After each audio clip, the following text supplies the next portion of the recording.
Ok, c'est bon.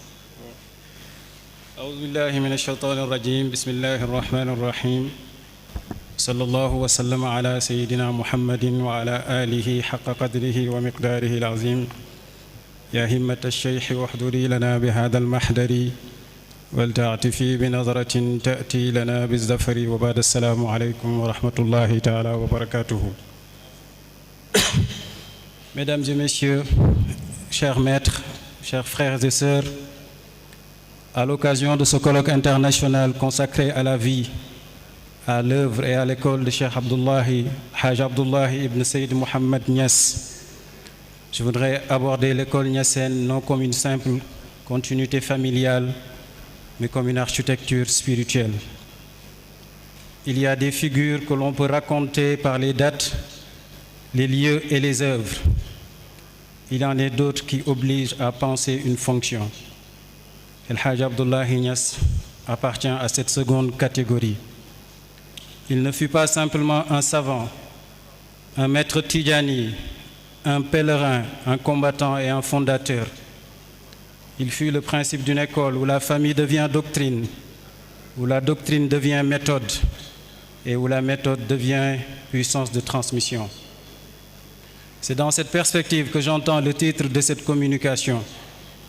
L'école niassène, rempart doctrinal et vecteur universel de la Tidjaniya. Ce titre ne juxtapose pas deux fonctions. Il décrit une tension féconde. Une voix ne peut se diffuser durablement que si elle sait se protéger. Mais une voix qui ne fait que se protéger devient une citadelle sans souffle. L'école niassène a tenu ensemble ces deux exigences: défendre sans se fermer, transmettre sans se dulier, recevoir sans imiter positivement, passivement, rayonner sans rompre le pacte. Inni saliluhu fa kayfa asifuhu wa hal utiqu alwasfa lakin man allamani wa arshada azubbu anhu kulla qitlin qasada. Ces vers ne relèvent pas seulement de la modestie du descendant. Ils indiquent une position de méthode. Parler d'un maître dont on hérite, ce n'est jamais parler depuis une neutralité froide. Mais l'absence de neutralité ne signifie pas l'absence de rigueur. Il y a une fidélité qui aveugle et une fidélité qui oblige à mieux comprendre. Ici, l'amour ne dispense pas de la preuve, il la réclame. Dans les sources arabes, Cheikh Abdullahi Niass radiallahu anhu est défini comme l'un des prédicateurs les plus significatifs du XIIIe et du XIVe siècle de la Hijra. Cette description est juste, mais elle demeure descriptive. El Hajj Abdullahi Niass représente surtout un type d'autorité religieuse dont l'Afrique musulmane a souvent été le laboratoire. Une autorité qui ne sépare pas la science du pacte, la parole de l'autorisation, l'enseignement de l'initiation, le fiqh de la voie, le voyage de l'établissement, la mémoire de la production doctrinale. En Cheikh Abdullahi Niass, l'autorité ne repose pas ni seulement sur le sang, ni seulement sur la science, ni seulement sur la sainteté alléguée. Elle repose sur la convergence de plusieurs régimes de légitimité. فغربت شمس إذ تطلع شمس إذا ما مدى عصر يتابعه عصر. Sa naissance à Belli, dans le Djolof, le 3 Zul-Qa'da en 1264, correspondant au 2 octobre 1848, est rapportée comme coïncident avec la disparition de Sidi Baddi ibn Siddin radiallahu anhu. Cette image d'une présence qui se couche pendant qu'une autre se lève n'est pas seulement une élégance poétique. Elle exprime une théorie de la relève spirituelle. Une époque appelle un type d'homme, une crise appelle une forme de responsabilité. Une voix menacée appelle des gardiens capables de la qualifier. Son origine familiale importe donc moins comme une aristocratie de sang, comme milieu de science. Sa mère Khadija Cham appartient à une famille d'érudition. Son ascendance le rattache à des maîtres qui ont façonné le fiqh, la grammaire, l'enseignement et l'écriture dans nos anciennes écoles. L'école niassène ne naît pas d'une émotion religieuse spontanée, mais d'un terreau de savants d'une longue discipline de la mémoire et du texte. Ani bihi al-Hajj Abdallahi walidana Bahr al-Buhuri tabibi tarid as-saqam. Nommé Al-Hajj Abdullahi, océan des océans, et médecin sachant les mots, ce n'est pas seulement le magnifier, c'est indiquer qu'il intervient dans un moment où la voix a besoin de principes de guérison.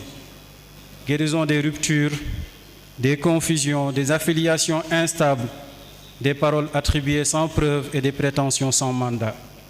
Ces écrits attestent cette fonction fondatrice. Tanbihun Nasi, imprimé de son vivant en Algérie, Mufidul Anami, Mufidul Marami, Ad-Dalailul Muhkama wal Wajbiwa al-Mufhima, Mutahhirul Qulubi et d'autres textes encore. Ces œuvres ne sont pas des documents secondaires. Elles montrent un producteur de normes, un homme qui écrit pour qualifier, distinguer, corriger et défendre.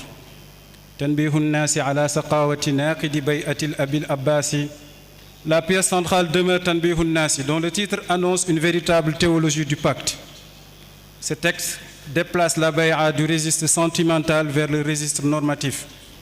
La bay'a n'est pas un signe d'appartenance vague, elle est une obligation spirituelle. Elle engage une relation, une chaîne, une fidélité, une responsabilité.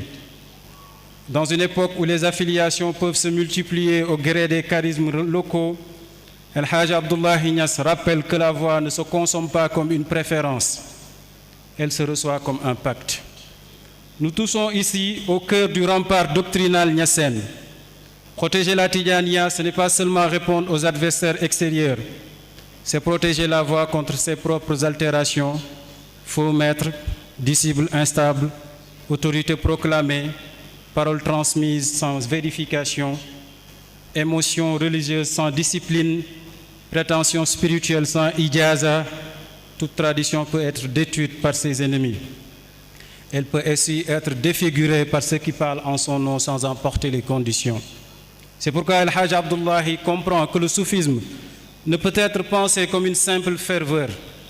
Il faut une juridicité de la voix. Distinguer le maître d'enseignement, Cheikh Ta'alim, le maître d'éducation, Cheikh Tarbiyati, et le maître d'élévation, Cheikh Tarqiyati. Savoir qui enseigne, qui autorise, qui guide et qui transmet. Une voix sans qualification devient circulation de prétention. Une voix sans pacte devient sociabilité religieuse. Une voix sans règles finit par perdre son centre. Ridallahi an shaykhi wa asli wa murshidi wa qad asha yahdina ila ad-din nasiran bi ghazwin wa ta'limin wa hajjin wa hijratin wa asha shakuran wa huwa qad asa sabira. Mais l'homme du pacte est aussi l'homme du mouvement. 4 mots structurent ici une vie. Ghazwun, ta'limun, hajjun, hijratun.